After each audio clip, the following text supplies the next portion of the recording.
referencia al atractor geométrico de Lorentz, es este. Esta sería la mariposa de Dyson, que muestra cómo un pequeño cambio inicial puede producir grandes transformaciones, porque uno de los grandes mitos que no se toma en cuenta es que cuando se habla del efecto mariposa es el efecto visual. ¿Ven que tiene como la forma de una mariposa? Por eso se llama efecto mariposa. Pero los objetivos de esta presentación es recuperar la geometría como tradición humanística y recuperar la tradición antropológica de Cambridge sobre la organización visual de datos de campo. Y sobre todo reconocer el estímulo de un mítico grupo de acá de la facultad. ¿Puede ser para hacer un cachito así lo puedo anotar? Porque por eso... Lo que pasa es que estoy con los 15 minutos. Después si querés te paso el mail y te paso el PowerPoint por mail, no tengo problema. Y reconocer el estímulo del grupo Antropocaos, que es un grupo autofinanciado, un grupo autogestionado, que empezó como grupo de alumnos para tratar de formalizar algunos modelos novedosos, formas distintas de abordar los problemas sociales de antropología y, como decía el profesor Reynoso, modelos para resolver problemas que de otro modo resultan intratables, porque esa es una de las grandes dificultades de los modelos sociológicos, que tienden, que a veces resulta difícil, hay que recortar mucho el objeto de estudio para poder abordarlo. Entonces, vamos a ver cómo es que la mariposa de Dyson recupera las artes liberales de las primeras universidades. La geometría era una de las artes liberales. Antiguamente se clasificaban las artes en artes liberales, de hombres libres, y serviles, de oficios y técnicas. En este caso, la geometría, junto con la aritmética, la música y la astronomía, atienden al orden universal y junto con la gramática, la retórica y la dialéctica se incorporó al esquema didáctico de nuevas universidades. Acá vemos la foto de la primera universidad de Bolonia, que a partir de las reuniones en un monasterio, y la Universidad de Cambridge vemos una catedral, porque las primeras universidades estaban vinculadas con catedrales. Por eso no extraña que en esta catedral gótica de Lyon encontremos el mural más antiguo sobre las artes liberales. Acá vemos el vitral con la representación de las artes liberales y la filosofía en el medio, y esta es la representación de la geometría con el compás. Es bello, ¿no? Precioso. Y es porque durante casi 2000 años la geometría fue utilizada para concebir el orden universal. Se partía de una concepción, sobre todo con la geometría euclidiana, de trasfondo pitagórico, de describir recuerden que se imaginaban todos los planetas sobre esferas de cristal perfectas, es decir, todo un universo armónico, que la manifestación más conocida fue esta que realizó Da Vinci, del hombre de Vitruvio, que inserta al hombre, ¿no?, como medida de todas las cosas, ¿no? Describe como el círculo, es una representación de cómo la geometría representa ese orden armónico y universal. Pero resulta que a partir del siglo XX surgen las geometrías no euclidianas. En el 1975 nace la teoría del caos.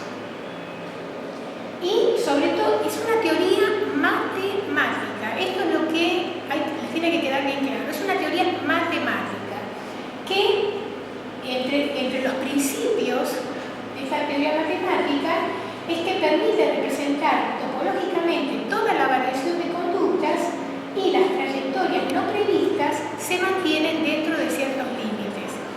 Con estos dos principios es lo que nos permite aplicar los principios de la teoría matemática del caos para abordar problemas sociales.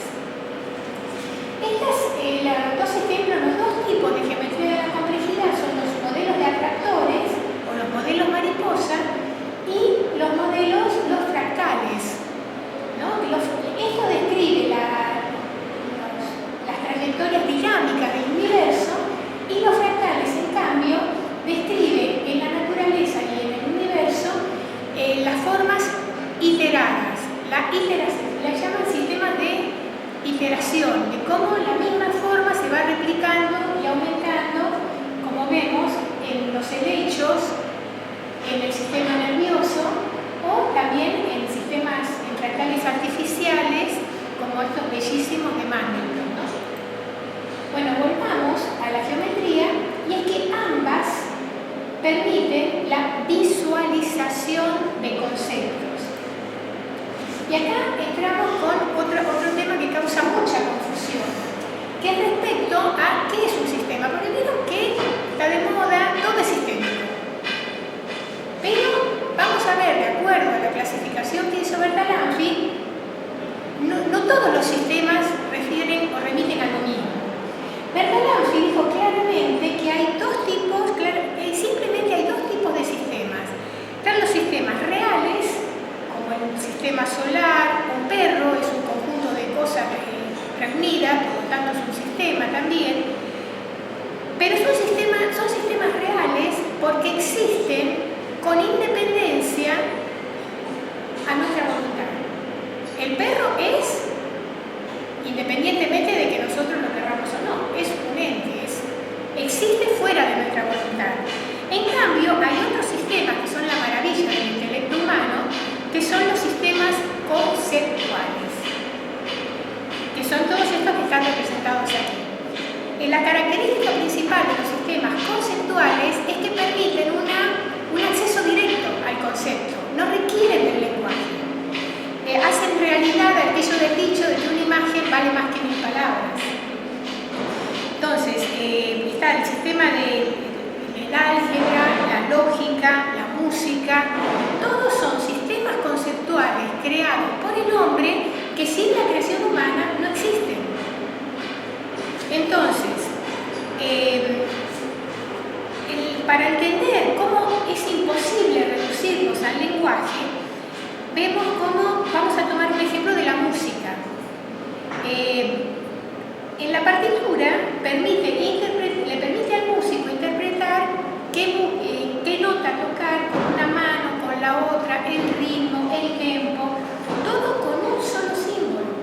¿Se imagina si esto habría que traducirlo al lenguaje? Primero se toma la letra, primero tocar con la mano derecha la nota de la séptima escala en tal tiempo. Mientras tanto, con la mano izquierda se toca la otra nota. Imposible. Es imposible. Esto nos ejemplifica cómo el sistema conceptual, al permitir un acceso directo al concepto, no elude la intervención del lenguaje. El lenguaje es otra cosa, se dedica para otras cosas. Por algo, fíjense, también el trivium, la retórica, la gramática, la dialéctica, eran del lenguaje. Y la particularidad del quadrivium, de la geometría, la aritmética, la música y la astronomía, es que todos requieren de sistemas conceptuales. Necesitamos de ambos para tener un conocimiento completo o universal de las cosas. Por eso acabamos de derribar otro mito sobre la complejidad en vista de lo que acabamos de ver. Esto es una pregunta que se contesta sola, ¿no? ¿Qué les parece respecto de las geometrías de la complejidad? ¿Atienden a la dimensión visual o a la dimensión discursiva? ¿Se puede traducir las geometrías de la complejidad a la dimensión discursiva? No.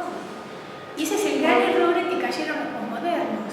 Eso acá el profesor Reynoso tiene varios escritos, ¿no?, criticando a Morin, porque Morin también se autotitula antropólogo de la complejidad, que en realidad por eso llama delirantes a la aplicación de su análisis desde el discurso de la complejidad, porque no tiene nada que ver una cosa con la otra. Entonces, para terminar con esta primera parte de la geometría de la complejidad, de cómo la geometría de la complejidad recupera la visualización de conceptos olvidada de la geometría inicial, para dar cuenta de un universo dinámico. Permite dar cuenta de las trayectorias no previstas y describe fenómenos imposibles de abordar desde el discurso escrito. Bueno, entonces, la otra tradición que se recupera es la de Cambridge, la tradición visual, una expedición mítica que se realizó en el año 1898, hasta el equipo de campo, que también, igual que Antropocao, fue autogestionada. Un grupo de antropólogos viajaron de su bolsillo, pusieron de su bolsillo para viajar a Papúa y con lo que recolectaron se formó el Museo de Antropología de Cambridge. Pero acá vamos a la parte cómo atendían a la dimensión visual, no solo por la cantidad de fotografías, sino porque Rivers acá instaló el método genealógico, inventó el método genealógico, que como vemos acá, el método genealógico en un principio, tal como se lo muestra en su primer texto, era una serie de cuadritos donde él recomienda, se dice, interrogaba una familia y colocaba la mayor cantidad de datos posible en un recuadrito. Fíjense ustedes que con los años los antropólogos fueron desarrollando simbolitos para que se confluyera en un sistema conceptual en sí mismo. Bueno, esta es la donación de Haddon a Cambridge de todo su archivo visual y Cambridge atiende a la dimensión visual de los datos, todo porque atendiendo al carácter pionero del archivo fotográfico y fílmico y también a la formulación del método genealógico de Rivers. Es decir, que el aspecto visual, no lingüístico, estaba muy fuerte en esta primera expedición de Cambridge.